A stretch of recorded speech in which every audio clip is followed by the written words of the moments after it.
당신들을 영원히 기억하겠습니다. 아프리카 나라 중에 에티오피아라고 하면은 무엇이 떠오르나요?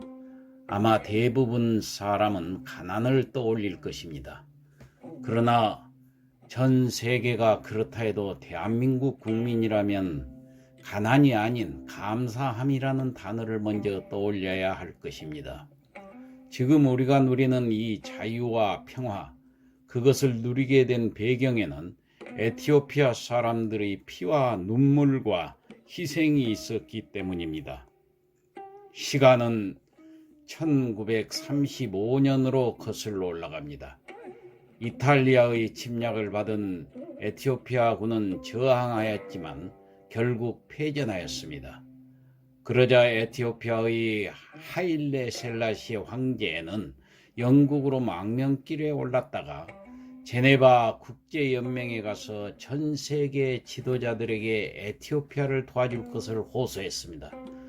그러나 전 세계 어느 나라도 약하고 득될 것이 없는 나라를 선뜻 돕겠다고 나서지 않았습니다. 그 어떤 나라에서도 작은 도움조차 기대할 수 없게 되자 셀라시에 황제는 에티오피아의 젊은이들을 모아 군사훈련을 시킵니다. 드디어 1941년 이탈리아를 몰아내는 데 성공하게 됩니다. 그 후 유엔이 설립되자 셀라시에 황제는 유엔에서 우리가 힘들 때 아무도 우리를 도와주지 않았지만 원망하지 않는다. 그러나 앞으로 우리와 같은 나라가 나오지 않도록 모두가 힘을 모아 약한 나라를 도와주자. 이라는 집단 안보를 주장하고 나섰습니다. 유엔은 셀라시에 황제의 의견을 받아들였습니다. 이 집단 안보는 세계 평화를 향한 진보적 한 걸음을 떼게 한 위대한 결과를 탄생시킨 것입니다. 그 후 첫 번째로 발발한 전쟁이 공교롭게도 한국전쟁 6.25입니다. 한국전쟁이 발발하자 셀라시에 황제는 집단안보를 주장하며 유엔에 한국을 도울 것을 강조했습니다. 셀라시에 황제는 왕실 근이 되었던 강류 부대를 파병하기로 하였습니다. 강류란 말은 에티오피아어로 두 가지 뜻이 있습니다. 첫째는 혼돈에서 질서를 확립하다. 두 번째는 초전박살. 한마디로 한국 전쟁에서 두 가지의 뜻을 실천하고 오라는 것이었습니다. 셀라시에 황제는 강류 부대를 파병할 당시 이런 연설을 했습니다. 우리 에티오피아가 항상 추구해왔던 세계 평화를 위한 집단 안보, 그것을 실천하기 위해 그대들은 오늘 장도에 오르는 것이다. 가서 침략군을 격파하고 한반도의 평화와 질서를 확립하고 돌아오라. 그리고 이길 때까지 싸워라. 그렇지 않으면 죽을 때까지 싸워라. 강류부대는 16개국 참전 군인 중에서도 가장 용감하게 싸웠습니다. 5차에 걸쳐 6,037명의 참전하였고 123명의 전사자와 536명의 부상자를 냈지만 단 한 명의 포로도 없었다고 합니다. 그 이유는 이기든지 죽든지 둘 중 하나만 선택했기 때문입니다. 그리하여 253번의 전투에서 253번의 승리를 거두게 됩니다. 어떤 참전 용사들은 월급을 에티오피아로 보내지 않고 부대 안에 보하원이라는 보육원을 만들어 전쟁 고아들과 음식을 나누어 먹고 잠을 잘 때는 두려움에 떠는 아이들을 옆에서 지켜줬다고 합니다.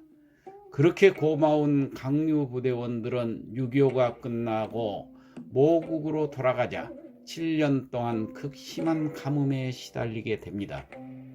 목축업을 하던 나라에 풀이 없어지자 가축들은 굶어 죽었고 아프리카 최강국이었던 에티오피아는 가난한 나라가 되었습니다. 어느 해에는 100만 명이 굶어 죽기도 했습니다. 가난에 시달리자 사람들은 봉기했고 1974년 맹기스투라는 군인이 공산주의를 주장하며 쿠데타를 일으켜 에티오피아는 공산국가가 되고 말았습니다. 그 후 셀라시의 황제는 수술 합병증으로 사망하였다고 발표했지만 측근에 의하면 독살형을 받았다고 전해집니다. 세계 평화를 위해 우리나라를 돕기 위해 노력했던 그가 그렇게 생을 마감하게 된 것입니다. 그리고 강류 부대원들 또한 공산주의와 싸운 대가로 감옥에 가두거나 재산을 몰수하는 등 말할 수 없는 핍박을 받게 됩니다. 핍박을 견디다 못해 어떤 분들은 6.25 참전 사실을 숨긴 채 이름도 바꾸고 뿔뿔이 흩어져 숨어버렸다고 합니다. 그 후 에티오피아는 공산 정권에서 민주정부로 바뀐 지 20년이 지났지만 아직도 많은 참전용사들을 찾을 수가 없다고 합니다.